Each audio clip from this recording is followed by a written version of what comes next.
বহু বছর আগের কথা, যখন আকাশের রং আজকের তুলনায় অনেক বেশি গাঢ় নীল ছিল এবং মানুষের মুখের কথা পাথরের দাগের মতো অটল থাকত।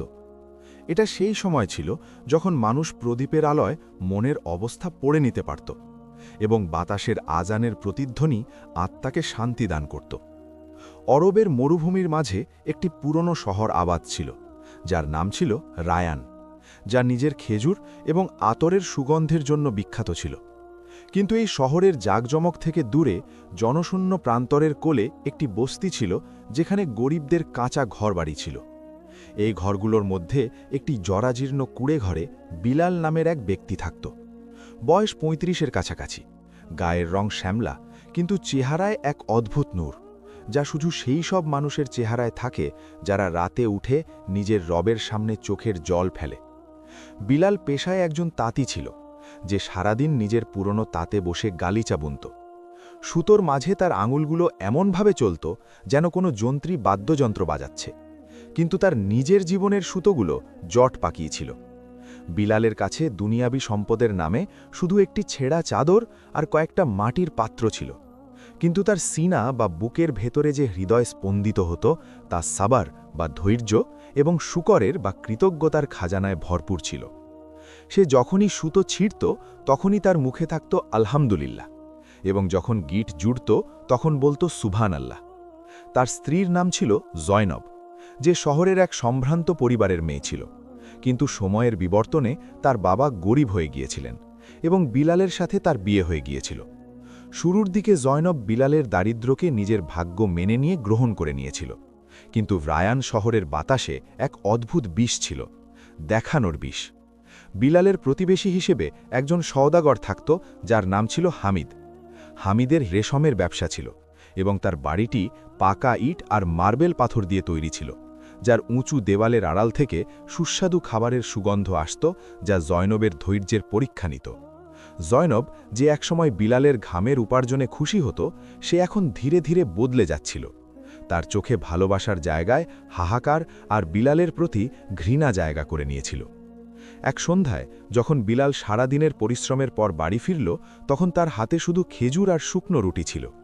জয়নব খাবারের থালাটিকে অবজ্ঞার সাথে দেখল এবং কড়া সুরে বলল, কবে পর্যন্ত বিলাল, শেষ পর্যন্ত কবে পর্যন্ত আমরা জানোয়ারের মতো জীবন কাটাব?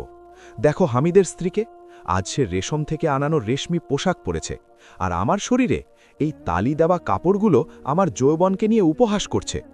বিলাল একটা দীর্ঘশ্বাস ফেলল। তার চোখে জল ছিল, কিন্তু গলার স্বরে সেই ধীরস্থির ভাব। সে নম্রতার সাথে বলল, জয়নব, এই দুনিয়া একটা সরাইখানা, আর আমরা মুসাফির।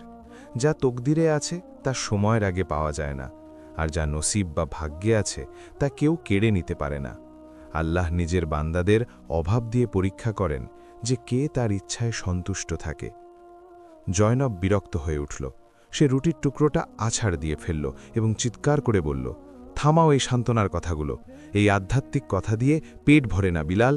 আমার সম্মান চাই, আমার সেই মর্যাদা চাই যার আমি হকদার। তোমার এই ফকিরি আর এই সব সবর আমাকে তিল তিল করে মারতে শুরু করেছে। বিলাল চুপ করে রইল। সে কিছুই বলল না, শুধু নিজের নজর নিচু করে নিল, কারণ সে জানত যে যখন হৃদয়ে দুনিয়ার লোভ বাসা বাঁধে তখন হেদায়েতের আলো পৌঁছনো মুশকিল হয়ে পড়ে। সেই রাতেই বিলাল তাহাজ্জুদের সময় উঠল। সে উজু করল এবং অন্ধকারের মধ্যে নিজের রবের সামনে দাঁড়িয়ে গেল। সে কেঁদে কেঁদে দোয়া করছিল, ইয়া রব, আমার ঘরের শান্তি ফিরিয়ে দাও, আমার অর্ধাঙ্গিনীর হৃদয়ে তুষ্টি ঢেলে দাও। আমি তোমার পরীক্ষায় ঘাবড়াই না, কিন্তু আমাকে আপনজনদের ঘৃণা থেকে বাঁচিয়ে নাও। বিলাল যখন দোয়া চাচ্ছিল তখনই সে বাইরে কারোর পায়ের আওয়াজ শুনতে পেল। ভোরের আবছা আলো ফুটে উঠছিল। বিলাল দেখল যে জয়নব নিঃশব্দে ঘর থেকে বেরিয়ে যাচ্ছে। তার মাথায় চাদর জড়ানো ছিল এবং হাতে একটি ছোট পুটলি ছিল। বিলালের বুক ধক করে উঠল। সে আওয়াজ দিল, জয়নব। জয়নব থেমে গেল, কিন্তু সে ঘুরে দেখল না। তার পিঠ বিলালের দিকে ছিল এবং তার কথাগুলো কোনো খঞ্জরের মতো বিলালের বুকে বিঁধে গেল। সে না ঘুরে বলল, আমাকে আটকানোর চেষ্টা করো না বিলাল, আমি সিদ্ধান্ত নিয়ে ফেলেছি। হামিদ সওদাগরের তার ঘরের কাজকর্মের জন্য একজন মহিলার দরকার ছিল। সে আমাকে কথা দিয়েছে যে আমি যদি তার কাজ করি তবে সে আমাকে সেই জীবন দেবে যা তুমি কোনোদিন দিতে পারোনি। আমি এখন তোমার এই ফকিরির বোঝা আর বইতে পারব না। বিলাল স্তম্ভিত হয়ে গেল। তার চোখের সামনে অন্ধকার নেমে এলো। এটা শুধু চাকরির কথা ছিল না, এটা ছিল বিলালের সম্মান এবং তার ভালোবাসার জানাজা। সে কাঁপা গলায় বলল, জয়নব, যেও না। অন্যের দোরগোড়ার আমিরির চেয়ে নিজের কুড়েঘরের শুকনো রুটি অনেক ভালো। আল্লাহর উপর ভরসা রাখো। কিন্তু জয়নবের উপর শয়তানের প্ররোচনা পুরোপুরি জয়ী হয়েছিল। সে এক কদম এগিয়ে গেল এবং শেষবারের মতো বলল, ভরসায় পেট ভরে না, এবং সে কুয়াশার মধ্যে মিলিয়ে গেল। বিলাল দরজার চৌকাঠ ধরে মাটিতে বসে পড়ল। তার ঘর, যা একসময় তার জান্নাত ছিল, এখন জনশূন্য হয়ে গিয়েছিল। বাইরে ভোরের আজান শুরু হয়ে গেল। হাইয়া আলাল ফালাহ। বিলালের চোখ দিয়ে অশ্রু গড়িয়ে তার দাড়ি ভিজিয়ে দিচ্ছিল। সে আকাশের দিকে তাকালো এবং এক ভাঙা হৃদয়ে হাসার চেষ্টা করে বলল, ইয়া আল্লাহ, যদি আমার সব কিছু কেড়ে নিয়ে তুমি আমাকে তোমার কাছে করতে চাও, তবে আমি এই চুক্তিতে রাজি আছি। বিলালের মুখ থেকে বের হওয়া এই কথাগুলো বাতাসে প্রতিধ্বনিত হয়ে শান্ত হয়ে গেল। কিন্তু আরশের অধিপতি হয়তো এটা কবুল করে নিয়েছিলেন, কারণ সেই মুহূর্তেই বিলালের মন থেকে দুনিয়ার যতটুকু ভয় অবশিষ্ট ছিল তাও বিদায় নিল। সে নিজের অশ্রু ভেজা জায়নামাজটি ভাঁজ করল, নিজের পুরনো তাঁতের ওপর হাত বুলিয়ে নিল, যা বছরের পর বছর তার পেট চালিয়েছিল, এবং একটি ছোট পুটলিতে কুরআন পাক, একটি জলের পাত্র আর কয়েকটা শুকনো খেজুর বেঁধে নিল। সে ঘরের দরজা খোলাই ছেড়ে দিল, কারণ এখন সেখানে হেফাজত করার মতো কোনো জীবনের সম্পদ অবশিষ্ট ছিল না, স্মৃতি ছাড়া। আর স্মৃতি তো দরজা বন্ধ করলে আটকে থাকে না। যখন সে বস্তি থেকে বের হচ্ছিল, তখন সূর্য তার পূর্ণ তেজ নিয়ে উদিত হয়েছিল, এবং তার রশ্মি সওদাগর হামিদের আলিশান বাড়ির মিনারগুলোতে ঝিকমিক করছিল। বিলাল এক মুহূর্তের জন্য থেমে সেই উঁচু ইমারতটির দিকে তাকালো, যেখানে এখন জয়নবের নতুন দুনিয়া গড়ে উঠতে যাচ্ছিল। তার বুকে একটা মোচড় দিয়ে উঠল, এমন এক ব্যথা যা শরীরের নয়, বরং আত্মার আহত হওয়ার। কিন্তু সে নিজের নজর আকাশের দিকে তুলে বিড়বিড় করে বলল, আল্লাহ তাকে সুখে রাখুক। হয়তো তার তকদিরে প্রাসাদের বন্দিদশা লেখা ছিল, আর আমার তকদিরে মরুভূমির স্বাধীনতা। আর তারপর সে রায়ান শহরের দিকে পিঠ ফিরিয়ে সেই জনশূন্য প্রান্তরের পথ ধরল, যেখানে মানুষের ছায়াও খুব কম দেখা যায়। বিলাল চলতে থাকল। শহরের শোরগোল পেছনে রয়ে গেল, আর এখন শুধু বালির খসখসানি এবং বাতাসের হাহাকার শোনা যাচ্ছিল। এটা ছিল এক নিস্তব্ধ মরুভূমি, যেখানে দিনে সূর্য আগুন বর্ষাত আর রাতে হাড় কাঁপানো শীত থাকত। সফরের তৃতীয় দিনে তার জল ফুরিয়ে গেল, গলায় কাঁটা বিঁধেতে লাগল, এবং তৃষ্ণার তীব্রতায় তার চোখের সামনে অন্ধকার নেমে আসতে লাগল। সে বারবার মরীচিকা দেখতে পাচ্ছিল। কখনো মনে হতো সামনে জয়নব জলের বাটি নিয়ে দাঁড়িয়ে আছে, কখনো মনে হতো কোনো ঝর্ণা বয়ে যাচ্ছে, কিন্তু কাছে গেলে শুধু তপ্ত বালি মিলত। সে হোঁচট খেয়ে পড়ে গেল। গরম বালি তার মুখ পুড়িয়ে দিল, কিন্তু সে সাহস হারাল না। সে বালিতে তায়াম্মুম করল এবং সেখানেই শুয়ে জোহরের নামাজ আদায় করল। নামাজের পর যেমনই সে চোখ খুলল, দেখল দূরে দিগন্তে ধুলোর এক মেঘ উড়ছে। ভালো করে লক্ষ্য করে বোঝা গেল যে ওটা একটা বড় বাণিজ্যিক কাফেলা, যা হয়তো ইয়েমেনের দিকে যাচ্ছিল। বিলাল নিজের অবশিষ্ট শক্তি সঞ্চয় করে সেই কাফেলার দিকে এগিয়ে গেল। কাছে পৌঁছে দেখল যে এই কাফেলা কোনো সাধারণ সওদাগরের নয়, বরং বিখ্যাত ধনী মীর সুজদানের ছিল, যার কাছে শত শত উট আর ঘোড়ার বাহিনী ছিল। কাফেলার লোকেরা একটি মরুদ্যানের কাছে আস্তানা গাড়ছিল। বিলাল, যার অবস্থা এক ফকিরের চেয়েও খারাপ হয়ে গিয়েছিল, তাদের তাঁবুর কাছে পৌঁছাল এবং এক পাহারাদারকে বলল, হে আল্লাহর বান্দা, এক ঢোক জল পাওয়া যাবে? পাহারাদার তাকে অবজ্ঞার সাথে দেখল। তার ছেঁড়া কাপড় আর ধুলো মাখা মুখ দেখে সে ধাক্কা দিয়ে বলল, চল, সর এখান থেকে। এটা মীর সুলতানের তাঁবু, এখানে ভিখারিদের কোনো জায়গা নেই। বিলাল মাটিতে পড়ে গেল, কিন্তু সে কোনো অভিশাপ দিল না, শুধু এতটুকু বলল, জল আল্লাহর, আর আমরা সবাই তার মুখাপেক্ষী। এখনও এই কথা কাটাকাটি চলছিলই যে এক গম্ভীর কণ্ঠস্বর এলো, কিসের গোলমাল? তাঁবু থেকে মীর সুলতান বাইরে এলো, এক বলিষ্ঠ ব্যক্তি, যার আঙুলে আংটি আর গলায় দামি মুক্তোর মালা ছিল। সে বিলালকে দেখল এবং নিজের শান দেখানোর জন্য চাকরদের বলল, একে জল দিয়ে দাও, যাতে এ না বলে যে সুলতানের দরবার থেকে কেউ তৃষ্ণার্থ ফিরে গেছে। তবে খেয়াল রেখো, এ যেন আমাদের মালামালের ধারে কাছে না ঘেঁষে। বিলাল জল পান করল, আল্লাহর শকর আদায় করল এবং একটি খেজুর গাছের ছায়ায় বসে পড়ল। রাত হলে কাফেলায় হঠাৎ হুড়োহুড়ি পড়ে গেল। মীর সুলতানের গর্জন শোনা গেল, গদ্দার, চোর, আমার হীরের থলি গায়েব, যা আমি এইমাত্র মসনদে রেখেছিলাম। তাঁবুতে আমি আর আমার চাকর ছাড়া কেউ আসেনি। সে রাগে তলোয়ার বের করে নিল। সন্দেহের কাঁটা তৎক্ষণাৎ বিলালের দিকে ঘুরল, কারণ সেই এক অপরিচিত ব্যক্তি ছিল যে সন্ধ্যায় সেখানে এসেছিল। পাহারাদাররা বিলালকে ঘিরে ধরল। নিশ্চয়ই এই ফকিরি চুরি করেছে। যখন একে জল দেওয়া হচ্ছিল তখন এর নজর আমাদের মালের ওপর ছিল। মীর সুলতান রাগে পাগল হয়ে যাচ্ছিল। সে হুকুম দিল, এর তল্লাশি নাও, আর যদি মাল না পাওয়া যায় তবে চাবুক মেরে সত্যিটা বের করো। বিলাল অনেক বোঝালো, আল্লাহর কসম, আমি চোর নই, আমি তো শুধু নিজের তৃষ্ণা মেটাতে এসেছিলাম। কিন্তু সম্পদের নেশায় মত্ত সুলতান একটি কথাও শুনল না। বিলালের হাত খেজুর গাছের কাণ্ডের সাথে বেঁধে দেওয়া হলো। তার পিঠে চাবুক পড়তে লাগল। প্রতিটি চাবুকের আঘাতে তার মুখ থেকে শুধু বের হচ্ছিল, ইয়া আল্লাহ, ইয়া রহমান। তার পিঠ দিয়ে রক্ত বইতে লাগল, কিন্তু সে চুরির মিথ্যে স্বীকারোক্তি দিল না। ব্যথার তীব্রতায় যখন বিলাল প্রায় অজ্ঞান হতে যাচ্ছিল, তখনই কাফেলার এক বাবুর্চির চিৎকার শোনা গেল, হুজুর থামুন, পাওয়া গেছে, থলি পাওয়া গেছে। সবাই স্তব্ধ হয়ে গেল। বাবুর্চি কাঁপা কাঁপা হাতে হীরের থলি দেখিয়ে বলল, হুজুর, এই থলি আপনার পোষা বাজ পাখি মাংসের টুকরো মনে করে তুলে নিয়েছিল এবং পাশে থাকা গাছের ডালে ফেলে রেখেছিল।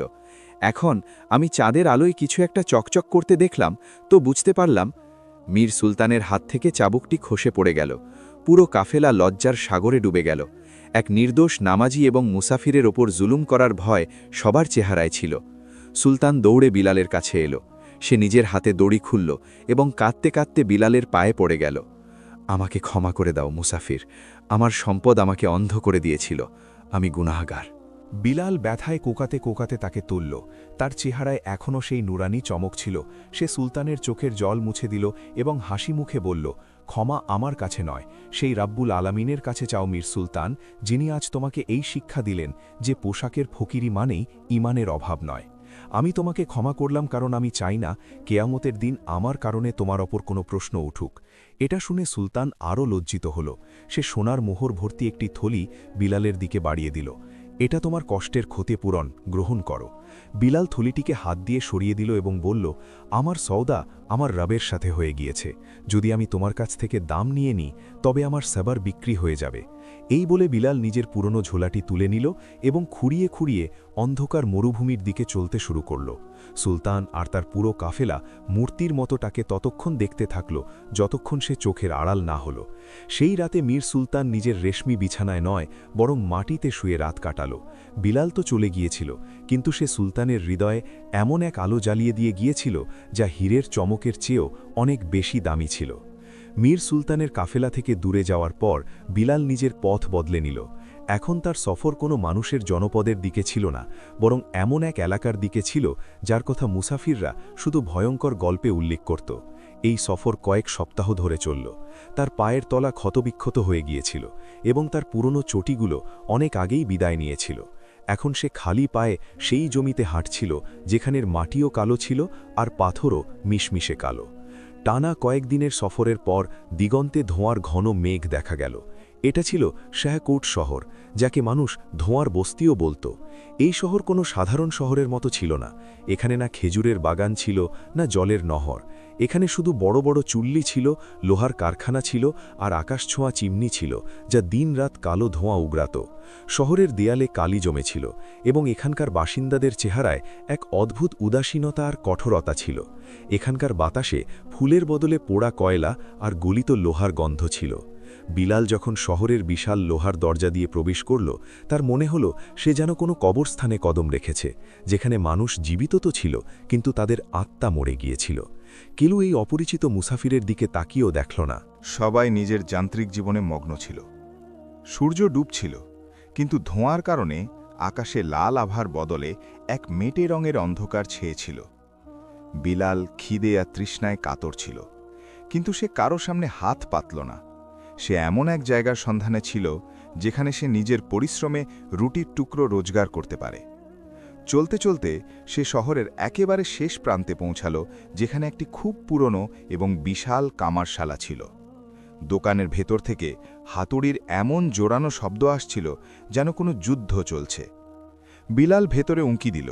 সেখানে এক বিশাল দেহী ব্যক্তি, যার শরীর লোহার মতো শক্ত আর মুখ কয়লার মতো কালো ছিল, পুরো শক্তিতে একটি লাল টকটকে লোহার টুকরোর ওপর হাতুড়ি মারছিল। তার নাম ছিল জব্বার। জব্বার সিয়ালকোটের সবচেয়ে দক্ষ কিন্তু সবচেয়ে বদমেজাজি কামার বলে পরিচিত ছিল। তার চোখে সবসময় রক্তিম ভাব থাকত এবং মানুষ বলতো যে তার বুকে হৃদয় নয় বরং পাথরের এক টুকরো আছে। বিলাল নিজের শুকনো গলায় সালাম দিল, আসসালামু আলাইকুম। জব্বারের হাতুড়ি বাতাসে থেমে গেল। সে ঘুরে বিলালকে দেখল। তার নজর এতটাই তীক্ষ্ণ ছিল যে কোনো দুর্বল হৃদয়ের মানুষ সেখানেই লুটিয়ে পড়বে। সে বিলালের ছেঁড়া কাপড় আর দুর্বল শরীরকে ওপর থেকে নিচ পর্যন্ত দেখল এবং নিজের গম্ভীর গলায় বলল, ওয়ালাইকুম। এখানে খয়রাত পাওয়া যায় না মুসাফির। যদি খিদে পায় তবে মসজিদের রাস্তা ধরো, আর যদি মৃত্যু চাও তবে এই চুল্লিতে ঝাঁপ দাও। বিলাল নরম সুরে জবাব দিল, আমি খয়রাত নিতে নয়, কাজ চাইতে এসেছি। আমার বাহু হয়তো দুর্বল দেখায়, কিন্তু আমার নিয়ত মজবুত। আমার কাজ চাই। জব্বার হাসল। তার হাসিতে বিদ্রুপ ছিল। কাজ তুই? ওরেও মুসাফির, আমার চুল্লির আঁচ বড় বড় পাহালওয়ানদের জল করে দেয়। তুই তো একদিনেই ছাই হয়ে যাবি। বিলাল শান্তভাবে বলল, সোনাও আগুনে পুড়ে কুন্দন হয়। আমাকে পরীক্ষা করে দেখুন। মজুরি তাই দেবেন যা আমার কাজ দেখে উপযুক্ত মনে হবে। জব্বারের কাছে বিলালের জবাবে এক অদ্ভুত আকর্ষণ অনুভূত হল। অনেক বছর পর কেউ তার চোখের দিকে তাকিয়ে কথা বলার সাহস করেছিল। সে এক বিশাল হাঁপড়, বাতাস দেওয়ার বড় চামড়ার পাখা, এর দিকে ইশারা করে বলল, ঠিক আছে, ওই হাঁপড়টি চালাতে হবে সকাল থেকে রাত পর্যন্ত। যদি আগুন নেভে তবে তোর শ্বাস বন্ধ করে দেব। আর মনে রাখ, এখানে শুধু কাজ হয়, কথা নয়। বিলাল বিসমিল্লাহ বলল এবং হাঁপড়ের দড়িটি ধরে নিল। কাজ মানুষকে ভেঙে ফেলার মতো ছিল। চুল্লির আগুন এতটাই তেজ ছিল যে পাশে দাঁড়ালে চামড়া পুড়ে আসত। হাঁপড়টি এতটাই ভারী ছিল যে তা টানার জন্য পুরো শরীরের শক্তি লাগাতে হতো। কিন্তু বিলাল, যে গতকাল পর্যন্ত গালিচা বুনত এক কোমল শিল্পী হিসেবে, এখন নিজের আধ্যাত্মিক শক্তিতে ওই লোহার কারখানায় টিকে থাকল। দিন কাটতে থাকল। বিলালের শরীর ঘামে ভিজে থাকত। তার হাতের তালুতে ফোসকা পড়ল, ফেটে গেল এবং পরে শক্ত হয়ে গেল। কিন্তু তার মুখে কখনো কোনো অভিযোগ আসেনি। জব্বার লুকিয়ে লুকিয়ে তাকে দেখত। সে অবাক ছিল যে এই রোগা পাতলা ব্যক্তি, যে দিনে খুব কষ্টে একটা শুকনো রুটি খায়, সে এমন জানলেওয়া পরিশ্রম কিভাবে করে ফেলে। সবচেয়ে আশ্চর্যের বিষয় ছিল যে হাতুড়ির শব্দ আর আগুনের শিখার মাঝেও বিলালের চেহারায় এক রুহানি শান্তি থাকত। জব্বার অনেকবার দেখেছিল যে বিলাল হাঁপড় চালানোর সময় ঠোঁটে ঠোঁটে কিছু একটা বিড়বিড় করছে। সে আসলে নিজের রবের জিকির করছিল। এক রাতে যখন শহর ঘুমিয়ে গিয়েছিল এবং কারখানায় নিস্তব্ধতা ছিল, বিলাল কারখানার কোণে নিজের ছেঁড়া চাদর বিছিয়ে নামাজ পড়ছিল। জব্বার নিজের খাটিয়ায় শুয়ে তাকে দেখছিল। হঠাৎ জব্বার বলল, এরে মুসাফির, তুই কোন মাটির তৈরি? না তুই ক্লান্ত হোস, না তুই পুড়িস, আর না তুই আমাকে ভয় পাস। আসলে তোর এই শান্তির রহস্যটা কি? বিলাল নামাজ শেষ করল এবং ঘুরে হাসল। জব্বার ভাই, শান্তি আগুন থেকে দূরে পালানোই নেই, বরং আগুনের মাঝে থেকেও নিজের রবকে মনে রাখায় আছে। যখন হৃদয়ে এই বিশ্বাস থাকে যে এই আগুনও তার হুকুমেই জ্বলছে, তখন আর ভয় কিসের? জব্বার চুপ হয়ে গেল। সেই রাতে তার প্রথমবার মনে হলো যে তার কারখানায় লোহা গলার বাইরেও অন্য কিছু গলছে, আর সেটা হলো তার নিজের কঠোর হৃদয়। কিন্তু গল্পের আসল মোড় তখনও আসা বাকি ছিল।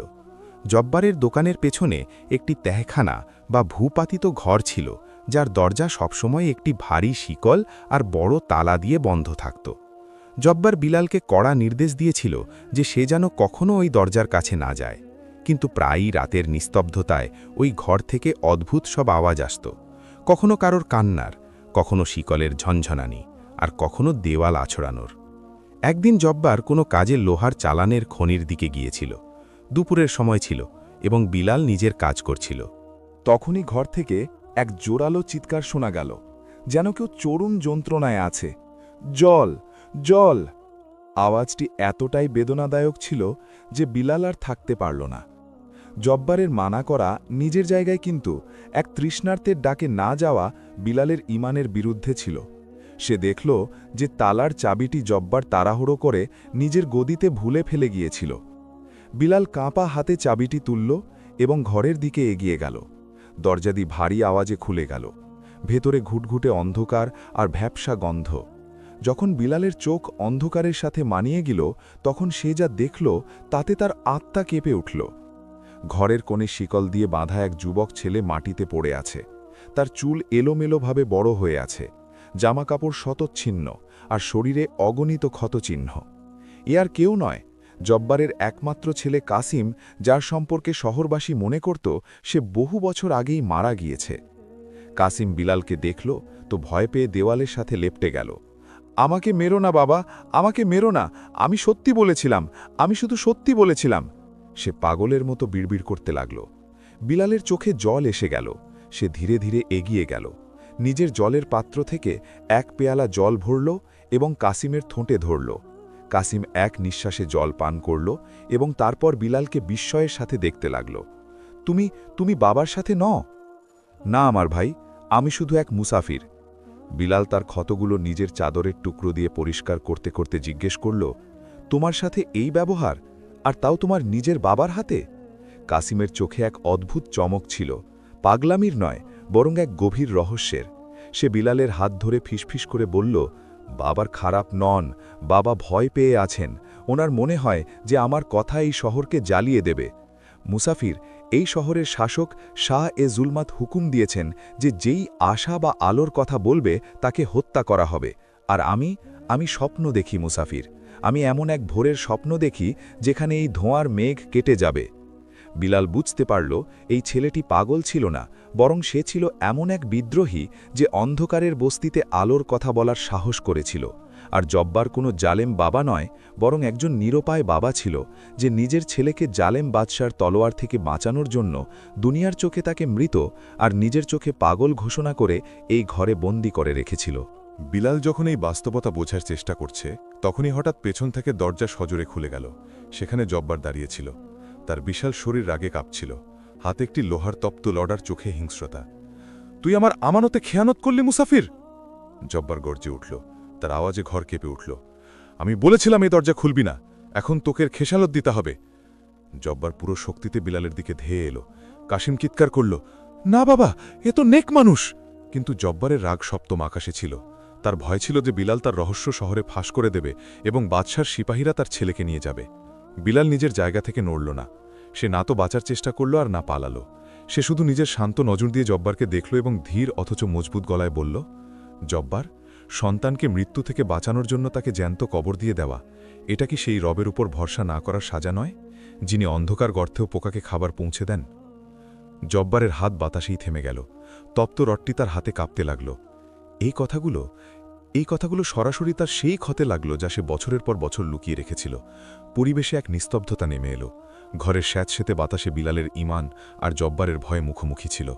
তখনই হঠাৎ বাইরে শহরে দামামা বাজার শব্দ শোনা গেল। এটা বিপদের সংকেত ছিল। কেউ চিৎকার করছিল, শাহী সিপাহী, শাহী সিপাহী, প্রতি ঘরে তল্লাশি নিতে আসছে। কেউ খবর দিয়েছে যে বিদ্রোহী কাসিম বেঁচে আছে। জব্বারের মুখ ফ্যাকাশে হয়ে গেল। তার হাত থেকে রডটি পড়ে গেল। হি আল্লাহ, এখন কি হবে? সে অসহায়ভাবে মাটিতে বসে পড়ল। আমি বছরের পর বছর একে লুকিয়ে রাখলাম, আজ সব শেষ হয়ে যাবে। বিলাল এগিয়ে গিয়ে জব্বারের কাঁধে হাত রাখল। এখন তাকে একজন শ্রমিক নয়, বরং একজন পথপ্রদর্শক মনে হচ্ছিল। ঘাবড়িও না জব্বার, যে আল্লাহ ইউসুফ আলাইসাল্লামকে কুঁয়ো থেকে বের করে সিংহাসনে বসাতে পারেন, তিনি তোমার ছেলেকেও বাঁচাতে পারেন। কিন্তু এখন আমাদের লোহা দিয়ে নয়, বুদ্ধি দিয়ে কাজ নিতে হবে। জব্বার, তোমার চুল্লির আগুন বাড়িয়ে দাও, এত ধোঁয়া করো যে হাত বাড়ালে হাত দেখা না যায়। আজ এই ধোঁয়াই আমাদের পর্দা হবে। বিলালের গলায় এমন এক বিশ্বাস ছিল যা জব্বারের কাঁপা কাঁপা হাতে প্রাণ ফিরিয়ে দিল। সে তৎক্ষণাৎ চুল্লিতে ভিজে খড় আর কাঁচা কয়লা ঢেলে দিল এবং পুরো শক্তিতে হাঁপড় চালাতে লাগল।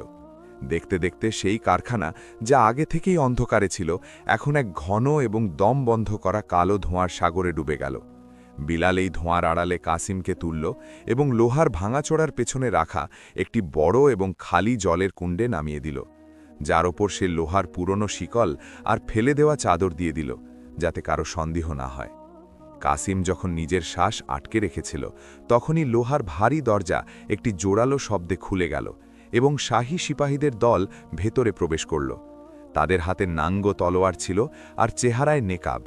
সবার আগে তাদের সেনাপতি বখতিয়ার ছিল, যার এক চোখে গভীর ক্ষত ছিল আর অন্য চোখ শিকারের সন্ধানে বাজ পাখির মতো জ্বলছিল।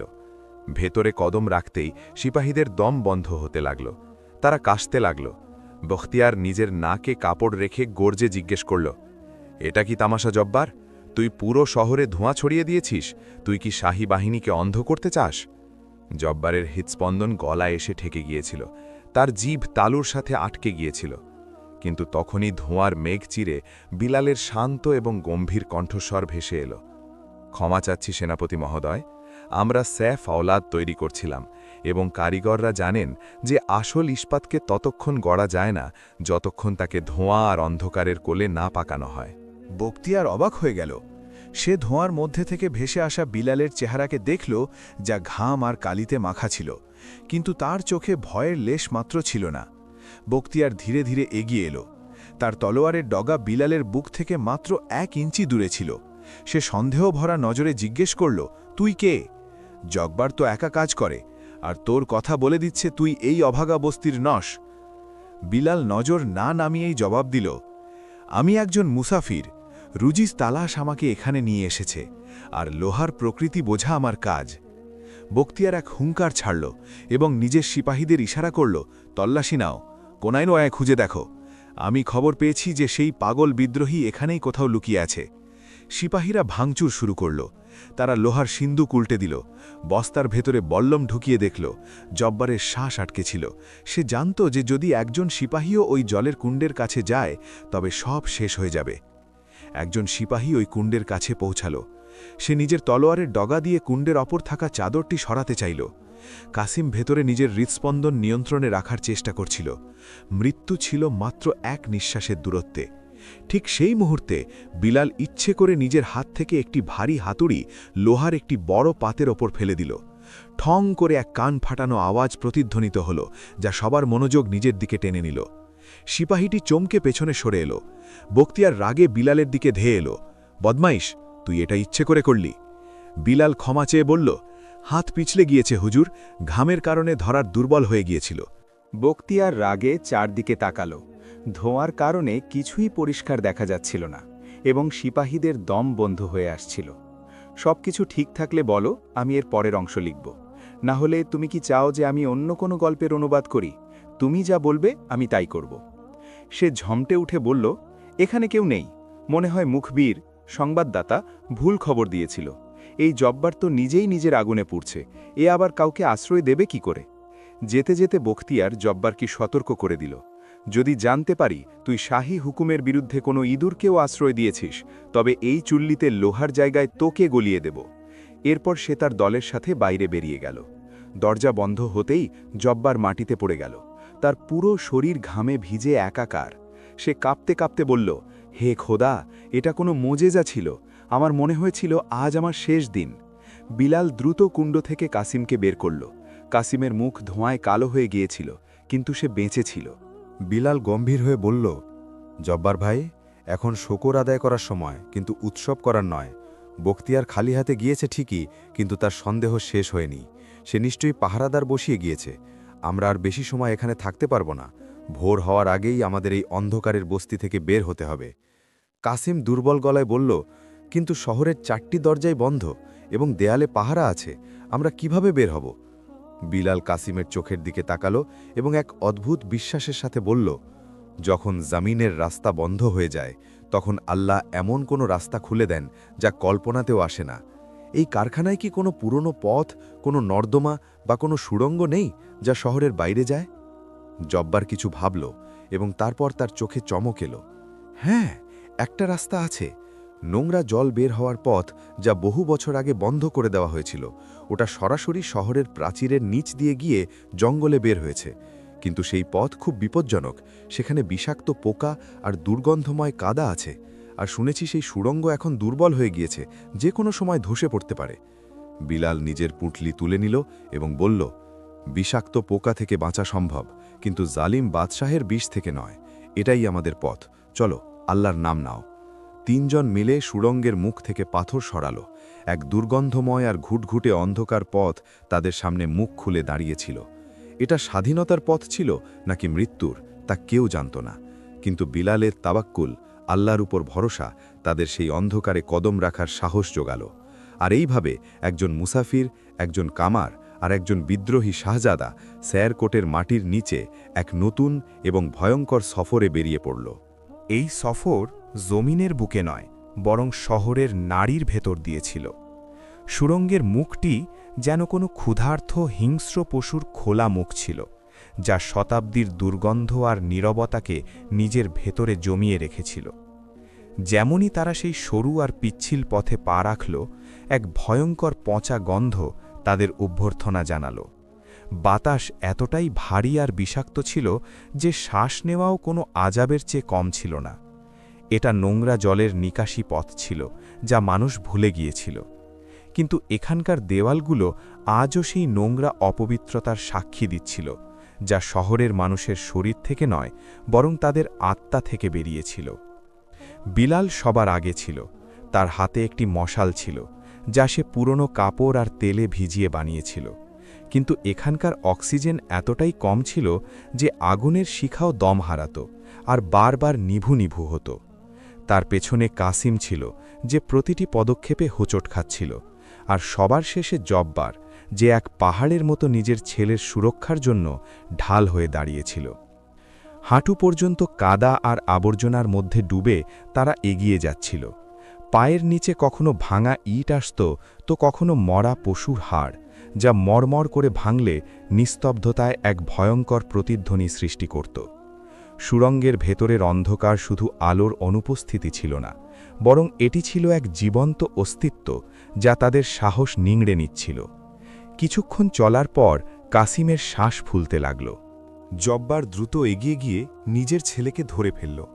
তার চোখে জল ছিল, যা অন্ধকারে কেউ দেখতে পেল না। সে ভারী গলায় বলল, হিম্মত হারাস না আমার বাঘ। আমি তোকে লোহার শিকলে এই জন্য বেঁধে রাখিনি যে তুই এই কাঁদায় মরে যাবি। তুই তো শহরকে আলোকিত করার স্বপ্ন দেখেছিস। তোর স্বপ্ন কি এতটাই দুর্বল? বিলাল থামল। সে নিজের নিভু নিভু মশালটি ওপরে তুলল, যাতে তাদের চেহারায় হলুদ আলো পড়ল। সে কাসিমের চোখের দিকে তাকালো এবং এক রুহানি হাসির সাথে বলল, কাসিম, হজরত ইউনুস আলাইহিসসালামের গল্প মনে আছে? যখন তিনি মাছের পেটে ছিলেন, সেখানেও তো এমনই অন্ধকার ছিল, এমনই কষ্ট ছিল, আর আশার কোনো আলো ছিল না। কিন্তু তিনি অন্ধকারকে নিজের কবর মনে করেননি, বরং সেটাকে সেজদার জায়গা বানিয়ে নিয়েছিলেন। তিনি নিজের রবকে ডেকেছিলেন। আর তারপর কি হলো? সেই অন্ধকার থেকেই তার মুক্তির পথ বেরিয়ে এলো। এই সুড়ঙ্গ কোনো কবর নয়, এটা মাছের পেট। শুধু ধৈর্য ধরো, কিনারা আসলো বলে। বিলালের কথাগুলো যেন মরা শরীরে প্রাণ ফিরিয়ে দিল। জব্বার কাসিমকে নিজের মজবুত পিঠে তুলে নিল। এক বাবা, যিনি একসময় নিজের ছেলেকে দুনিয়ার ভয়ে লুকিয়ে রেখেছিলেন, আজ তাকে দুনিয়ার সাথে লড়ার জন্য নিজের পিঠে তুলে নিয়েছিলেন। তারা আবার চলতে শুরু করল, কিন্তু পরীক্ষা এখনও শেষ হয়নি। হঠাৎ সুড়ঙ্গের ছাদ থেকে ধুলো আর ছোট পাথর পড়তে লাগল। ওপরের মাটিতে শাহী ঘোড়া চলাচলের কারণে কম্পন হচ্ছিল। বিলাল চিৎকার করে বলল, দ্রুত চলো, ছাদ দুর্বল হয়ে গিয়েছে, যে কোনো সময় পড়ে যেতে পারে। তারা কয়েক কদম এগোতেই এক জোরালো শব্দ হল, এবং ঠিক তাদের পেছনে সুড়ঙ্গের এক বিশাল অংশ ভেঙে পড়ল। রাস্তা বন্ধ হয়ে গিয়েছিল। এখন পেছনে ফেরার কোনো সুযোগ ছিল না, শুধু সামনে যাওয়ার রাস্তা ছিল, আর সেটাও কখন ধসে যায় তা কেউ জানত না। তখনই আর এক বিপদ এলো। সুড়ঙ্গের নিচু অংশে জল জমেছিল। এটা বৃষ্টির জল নয়, বরং শহরের নর্দমার পচা জল ছিল, যা কোমর পর্যন্ত গভীর। তাতে অদ্ভুত রকমের বড় বড় ইঁদুর আর বিষাক্ত পোকা ভাসছিল। জল এতটাই ঠান্ডা ছিল যে হাড়ের ভেতর কাঁপুনি ধরে যেত। কাসিম, যে জব্বারের পিঠে ছিল, সে ভয়ে কাঁপতে লাগল যখন সে দেখল জলের ওপর শত শত ছোট ছোট উজ্জ্বল চোখ তাদের দিকে তাকিয়ে আছে। বিলাল নিজের লাঠি দিয়ে জল পিটিয়ে ওই প্রাণীগুলোকে তাড়িয়ে দিল এবং বলল, ভয় পেও না, ওরাও নিজেদের প্রাণ বাঁচাচ্ছে। আল্লাহর সৃষ্টি আমাদের ততক্ষণ ক্ষতি করে না যতক্ষণ আল্লাহর হুকুম না হয়। তারা জলে নামার সিদ্ধান্ত নিল। প্রতিটি পদক্ষেপে কাদা তাদের নিচের দিকে টানছিল, যেন পাতালের শক্তিরা তাদের আটকাতে চায়।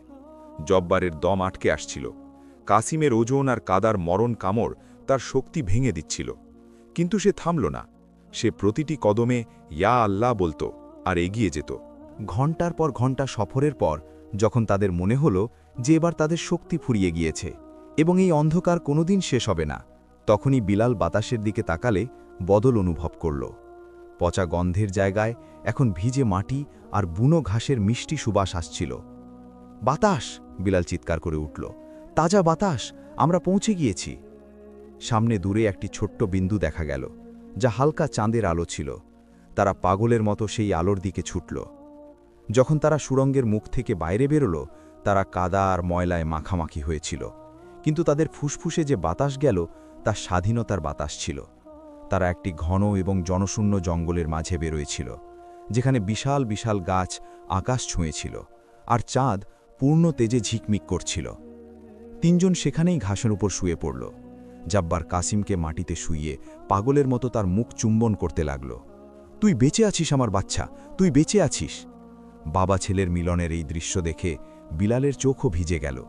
সে আকাশের দিকে হাত তুলে সেজদায় পড়ে গেল। সেই কাদা মাখা জমিতেই সে নিজের রবের শুকরিয়া আদায় করল।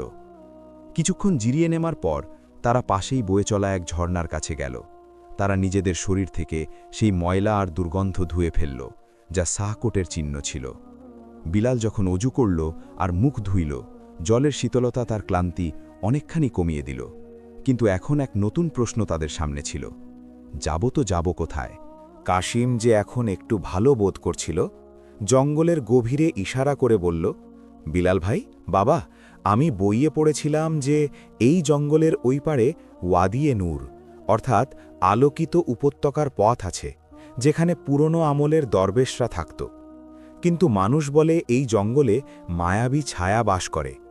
যেই এতে ঢোকে সে স্মৃতি হারিয়ে ফেলে অথবা পথ হারিয়ে চিরকালের জন্য এখানেই বন্দী হয়ে যায়।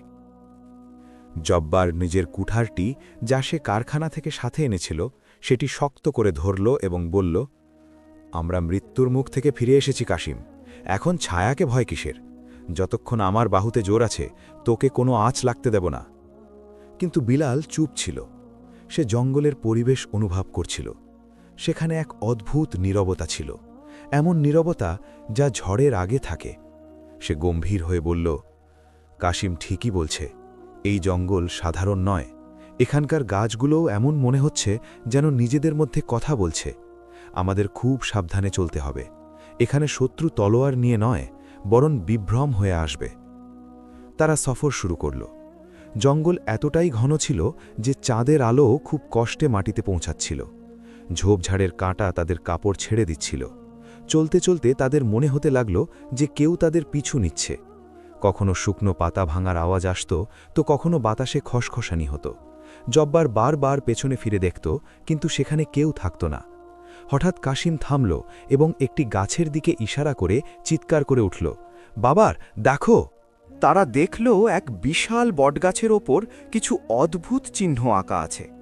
লাল রঙের থাবার চিহ্ন, যা টাটকার রক্ত দিয়ে লাগানো মনে হচ্ছিল, আর গাছের নিচে মানুষের মাথার খুলির এক স্তূপ ছিল। এই দৃশ্য হৃৎকম্পন ভরিয়ে দেওয়ার মতো ছিল। বিলাল সেই চিহ্নগুলো ভালো করে দেখল এবং তার কপালে চিন্তার ভাঁজ পড়ল।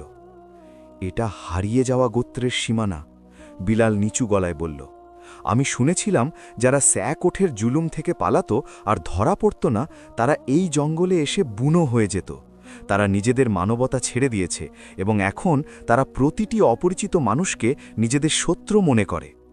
বিলাল কথা শেষ করার আগেই জঙ্গলের চারপাশ থেকে অদ্ভুত সব শীষ দেওয়ার আওয়াজ আসতে লাগল। এটা পাখিদের আওয়াজ ছিল না, বরং মানুষদের একে অপরকে সংকেত দেওয়ার আওয়াজ ছিল। দেখতে দেখতে ঝোপঝাড় থেকে ডজন ডজন ছায়া বেরিয়ে এলো।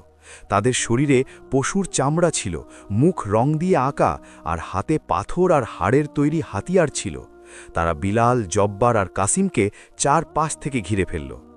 জব্বার গর্জে উঠে নিজের কুঠার তুলল, খবরদার, যদি কেউ এগিয়ে আসো তবে মাথা কেটে দেব। কিন্তু সেই বুনো মানুষদের সর্দার, যে এক লম্বা চওড়া আর ভয়ঙ্কর দেখতে ব্যক্তি ছিল এবং যার ভলায় মরা সাপের মালা ছিল, সে এক কদম এগিয়ে এলো। সে জব্বারের কুঠার দেখে ভয় পাওয়ার বদলে এক নিষ্ঠুর হাসি দিল এবং নিজের অদ্ভুত ভাষায় কিছু বলল। তারপর সে ভাঙা ভাঙা ভাষায়, যা হয়তো বহু বছর আগে সে ভুলে গিয়েছিল, ভারী গলায় বলল, স্যাকোঠের লোহা আর শাহী রক্তের গন্ধ, তোমরা আমাদের শিকার ন, তোমরা আমাদের কোরবানি, বলিদান। বিলাল বুঝতে পারল যে এখানে শক্তি কোনো কাজ করবে না। ওদের সংখ্যা অনেক বেশি ছিল এবং তারা নিজেদের এলাকার প্রতিটি কোণ চিনত। বিলাল জব্বারের হাত নামিয়ে দিল এবং সামনে এগিয়ে গিয়ে নিরস্ত্র হয়ে সেই সর্দারের চোখের দিকে তাকিয়ে বলল, আমরা শত্রু নই, আমরাও সেই জালেমের দ্বারাই নির্যাতিত যার প্রতি ঘৃণার আগুন তোমাদের বুকে জ্বলছে। আমরা সিয়ালকোট থেকে লোহা বা শাহী রক্ত আনিনি, আমরা সেখান থেকে আশা বাঁচিয়ে নিয়ে এসেছি। সর্দার বিলালকে দেখল, তারপর কাসিমের দিকে তাকালো, যে জাখাম আর দুর্বল ছিল। সে এক মুহূর্ত ভাবল, তারপর হঠাৎ সে এমন এক হুকুম দিল যা তাদের পায়ের নিচের মাটি সরিয়ে দিল। সে নিচের লোকদের বলল, এদের বেঁধে ফেলো। আজ রাতে নিস্তব্ধ লেকের তীরে ফায়সালা হবে যে এরা আশা নাকি গুপ্তচর।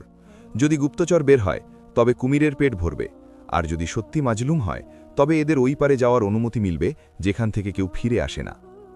তাদের দড়ি দিয়ে বেঁধে ফেলা হলো। জব্বার রাগে ফুঁসছিল, কিন্তু কাসিমের খাতিরে নিরুপায় ছিল।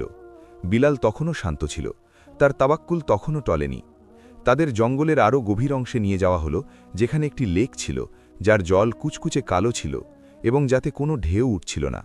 কিন্তু বিলাল জানত না যে এই গোট্র আর এই লেকের ওই পারে এমন এক বাস্তবতা তাদের জন্য অপেক্ষা করছিল যা তার পুরো জীবনের দর্শন নাড়িয়ে দেবে।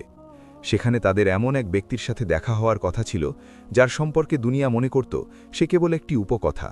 একজন এমন বৃদ্ধ হেকিম যার কাছে সময় পড়ার জ্ঞান ছিল, কিন্তু যার মূল্য ছিল অনেক বেশি। সফর আরও জটিল হয়ে গিয়েছিল।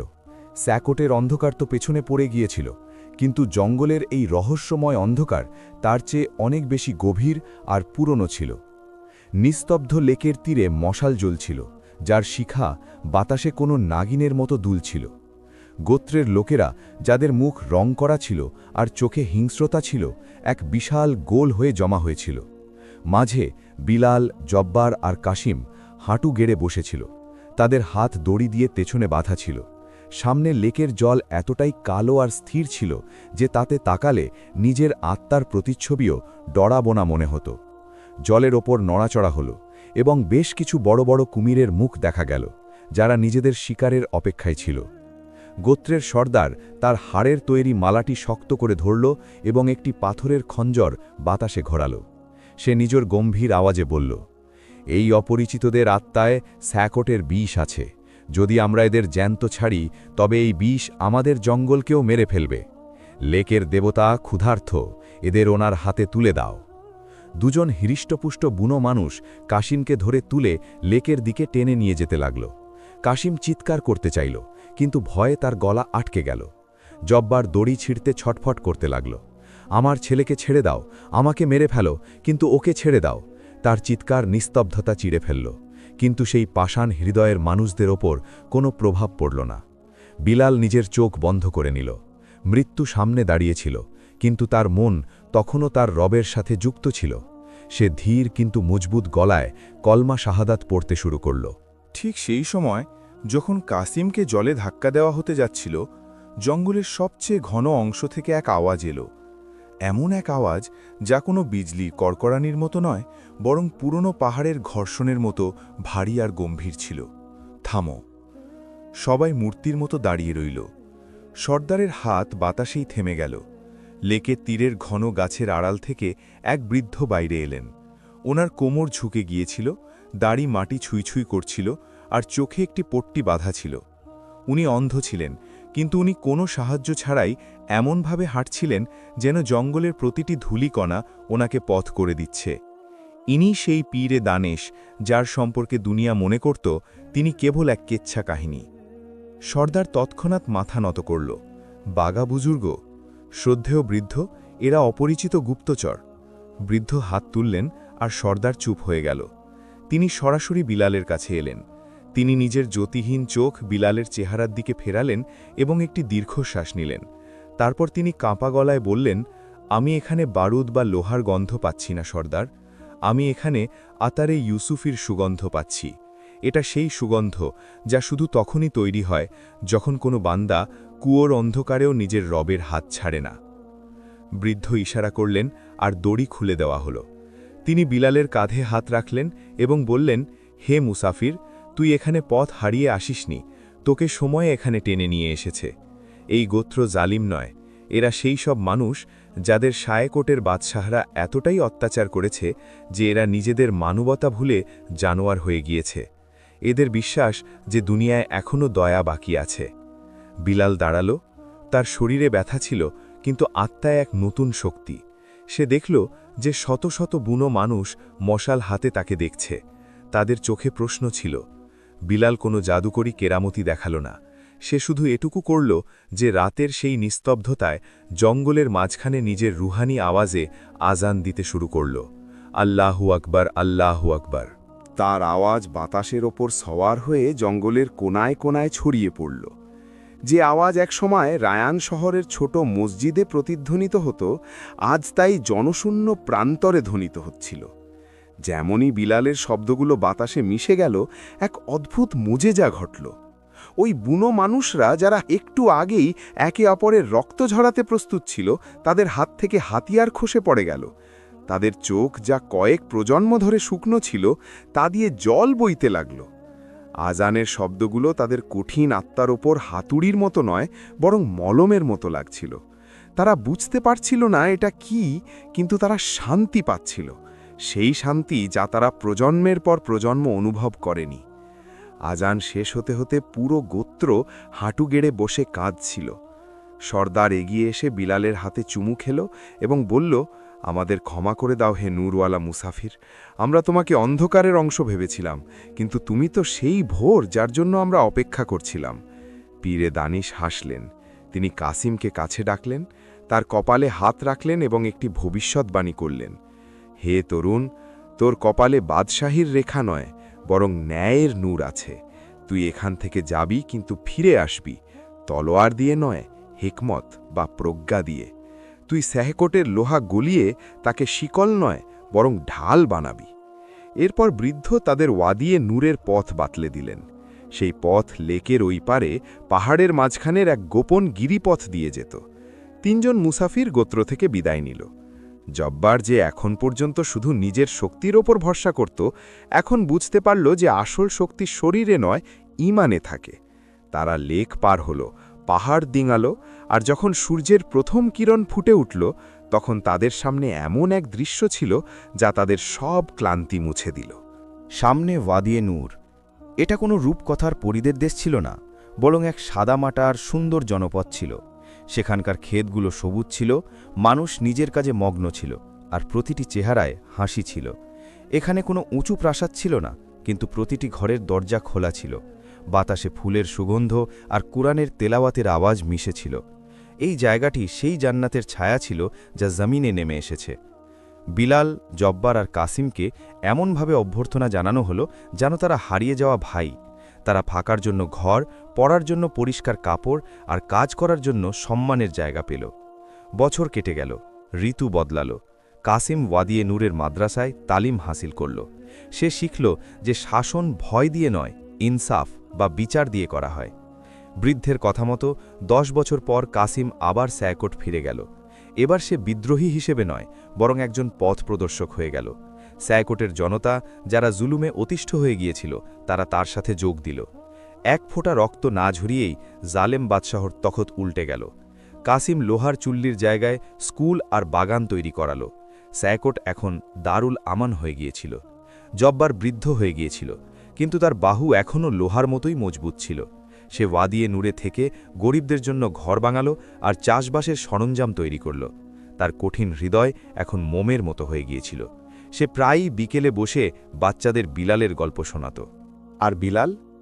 বিলাল ওয়াদিয়ে নুরির এক ছোট মসজিদে নিজের বাকি জীবন কাটিয়ে দিল। সে আর কোনোদিন বিয়ে করেনি, কোনোদিন ধন সম্পদও জমা করেনি। সে সারা দিন মানুষের কাপড় সেলাই করত আর রাতভর নিজের রবের ইবাদত করত।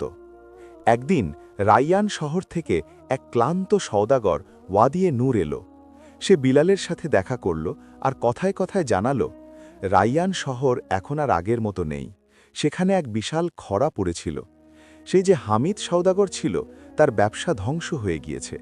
শুনেছি তার স্ত্রী, যার নাম জয়নব ছিল, এখন খুব খারাপ অবস্থায় আছে। হামিদের মৃত্যুর পর তার সৎ ছেলেমেয়েরা তাকে ঘর থেকে বের করে দিয়েছে। এখন সে দাঁড়ে দাঁড়ে ঘুরে বেড়ায় আর প্রায়ই কাঁদতে কাঁদতে বলে যে আমি হিরি অবজ্ঞা করে কাঁচের টুকরো জমা করেছিলাম, আজ আমার হাত রক্তাক্ত। এটা শুনে বিলালের চোখে জল এসে গেল। সে সওদাগরকে নিজের জমানো পুঁজি দিল, কয়েকটি রূপোর মুদ্রা, এবং বলল, এটা ওই মহিলা পর্যন্ত পৌঁছে দিও আর বলো যে বিলাল তোমাকে ক্ষমা করেছে। আল্লাহ তোমাকে ধৈর্য দান করুন। সে জাইনাবের সাথে দেখা করার চেষ্টা করেনি, কারণ সে জানত যে কিছু গল্প অসম্পূর্ণ থাকলেই সুন্দর হয়। আর তাদের দেখা হওয়া এখন দুনিয়ায় নয়, বরং আখেরাতে সম্ভব হবে। আর তারপর বিলাল, সে নিজের জায়নামাজে সেজদার অবস্থায় ছিল যখন তার আত্মা এই দুনিয়া থেকে বিদায় নিল। কাসিম নিজের বাদশাহী ছেড়ে তার জানাজায় শরিক হতে এলো। তাকে উপত্যকার সবচেয়ে উঁচু টিরায় দাফন করা হলো। তার কবরে কোনো মার্বেল পাথর লাগানো হলো না, শুধু একটি কাঠের তক্তি ছিল, যাতে লেখা ছিল, এখানে সেই বাদশাহ শুয়ে আছেন যার কাছে দুনিয়ার কোনো সিংহাসন ছিল না, কিন্তু যার হৃদয় সাবর আর শকরের সালতানাতের মালিক ছিল। গল্পের শিক্ষা। বিলালের জীবন শেখায় যে যখন মানুষ আল্লাহর উপর পুরো ভরসা করে নেয়, তখন মরুভূমিও মরুদ্যান হয়ে যায়, আর আগুনও ঠান্ডা হয়ে যায়। বিপদ মানুষকে ভাঙতে নয়, বরং তার মর্যাদা উঁচু করতে আসে। যদি আপনাদের এই রুহানি আর আবেগঘন সফর পছন্দ হয়ে থাকে আর বিলালের গল্প আপনাদের হৃদয় ছুঁয়ে থাকে, তবে প্লিজ এই ভিডিওটি লাইক করবেন এবং আপনাদের বন্ধু ও পরিবারের সাথে শেয়ার করবেন। এমনই শিক্ষামূলক আর হৃদয় আলোকিত করার মতো সত্য গল্পের জন্য আমাদের চ্যানেলটি এক্ষুনি সাবস্ক্রাইব করুন এবং ঘণ্টি বাটনটি টিপুন, যাতে প্রতিটি নতুন গল্প সবার আগে আপনার কাছে পৌঁছায়। কমেন্টে সুবহানাল্লাহ বা নিজের মতামত নিশ্চয়ই লিখবেন। আল্লাহ আমাদের সবাইকে বিলালের মতো সাবার আর ঈমান নসিব করুন। আমিন।